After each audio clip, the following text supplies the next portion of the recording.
चुनाव शुरू हो चुका है। कांग्रेस के प्रत्याशी हरीश मीणा जी आ चुके हैं। मैं समझता हूं जिस साहब का चुनाव में होना चाहिए उस आदमी ने जो आरोप लगाए हैं मैं उन सबका आपके माध्यम से उनको जवाब देना चाहता हूं। उन्होंने कहा सबसे पहले कि आदमी हिस्ट्री सीटर है और 3 प्रदेशों की पुलिस के पीछे भाग रही वारंट लेके।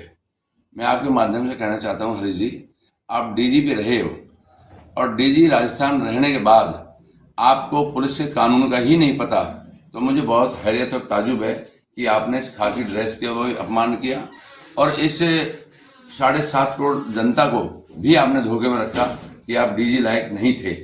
क्योंकि पुलिस के कानून को तो पुलिस वाला जानता ही है, अगर सिविल को नहीं भी जानता हो।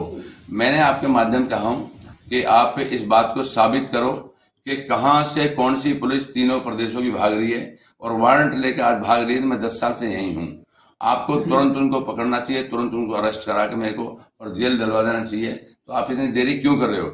नहीं तो मैं आपके माध्यम कहना चाहता हूं कि हरीश जी आप माफी मांगो जनता के बीच में कि मैंने जो भी कहा है गलत कहा है, मेरी भूल है, मेरी अकल नहीं काम कर रही, इसलिए उस बात के लिए माफी मांगे एक बार, नहीं तो साबित करे। नहीं तो मैं आपके माध्यम कह सकता हूं मैं आज तक कभी जेल में, कभी हवालात में मैं आज तक कभी नहीं गया।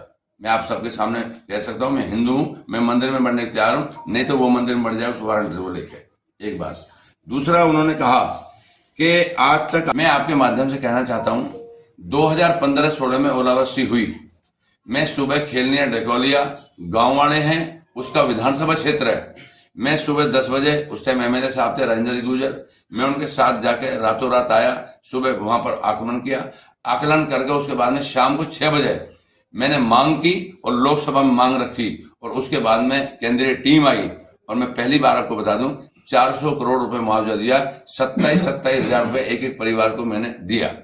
आज मैं कह सकता हूं कि आपके विधानसभा क्षेत्र में है, अगर कोई आदमी आपको ना करता मिल जाए तो मैं आपके आमने सामने होने को तैयार हूं। नेक्स्ट मैंने बताया मैं लोकसभा में उठाया था और आप पहली बार जिंदगी में 2015-16 में मुआवजा दिलवाया था। उसके बाद में मैं आपको कहूं कि आपने कहा किसानों की बात नहीं रखी। आप खुद एमएलए हो, आपके एमएलए होते हुए आप सबने मेरे पर कंडीशन लगाई कि 10 दिन में नहीं हुआ तो क्या करोगे। आपको ध्यान होगा मैंने उसके बाद में उनियारा जाके ज्ञापन दिया 50 डिग्री टेम्परेचर में और मैंने कहा 55 करोड़ रुपए मुआवजा अगर 10 दिन में नहीं मिला तो मैं रोड पे बैठूंगा। उसके बाद आप मान के चलो तुरंत, खास तौर पे उनियारा के किसानों का, और उसको खूब मालूम है, आज वो सब जगह जा रहा है, पूछे जाके अगर कोई किसान मना कर दे कि 55 करोड़ रुपए आप मैंने नहीं दिलवाए हो तो मेरा चोर का हाल हो, वो आप मैंने बता दे। नहीं तो भी मांगे कि मैंने अपने किसानों के साथ धोखा किया है। उसके बाद में उन्हें कहा कि किसान आज तक मतलब वहां बॉर्डर पे बैठे थे।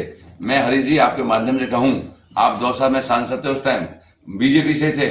एक किसान भी अगर राजस्थान का कहीं बॉर्डर पे बैठा हो या मेरा राजस्थान किसान कहीं गया हो, मैं सिर्फ और सिर्फ डेली निकलता था हर हफ्ते, वहां पर पंजाब के 50 बेचारे बूढ़े सरदार वहां बैठे हुए थे, वो किसान के रूप में टेंट में लगा के बैठे। बाकी हमारा राजस्थान किसान कहीं भी नहीं था, क्योंकि मोदी जी की जो व्यवस्थाएं, जो सुविधा है, वो आप किसान मिल रहा है, किसान खुश है। किसान को उस बारे में कोई कुछ नहीं कहना, ना ही मेरा आपके माध्यम से कह रहा हूं कि उस आदमी ने कहा, ताजुब इस बात का है कि पता नहीं क्यों अकल उसकी चल गई है हरीश जी की, कि यार एक बार बताओ, आप डीजी रहे हो, पढ़े लिखे भी हो, आप 5 साल लोकसभा में रह लिए, फिर भी आपको नहीं पता आपको 5 करोड़ रुपए मिलता है सांसद कोटे का, 8 करोड़ मिलता है। वो सबके सामने कह रहा है कि 8 करोड़ रुपए साल का मिलता है। अरे मैंने हरीश जी तेरी अकल ही काम नहीं करना बंद कर दी, मैं क्या करूं?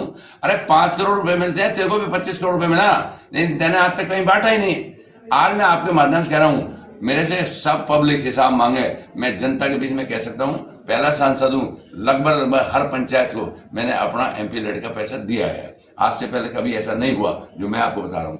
आज आप मान के चलो, वो आदमी कह रहे बताओ मेरे को इससे पूछो कि इनका पैसा कहां गया।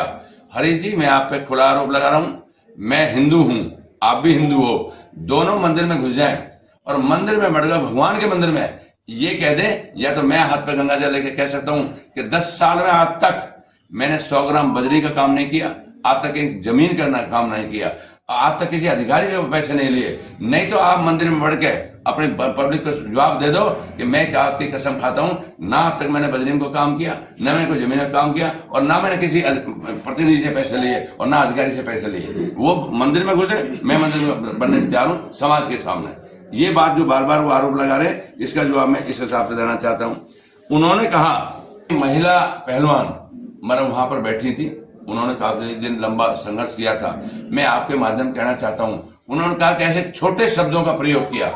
हरीश जी, आपको कसम है अपने परिवार की, अगर आप उन शब्दों को बाहर ना निकालें कि जो मैंने शब्द के प्रयोग किए उन बच्चियों के साथ, उन पहलवानों के साथ मैंने जो बताया, उन बच्चों के शब्दों को आप बाहर निकालें ताकि पता लगे जनता को क्या किया। नाम मुझे कहने की जरूरत पड़ी, लेकिन जो स्टाफ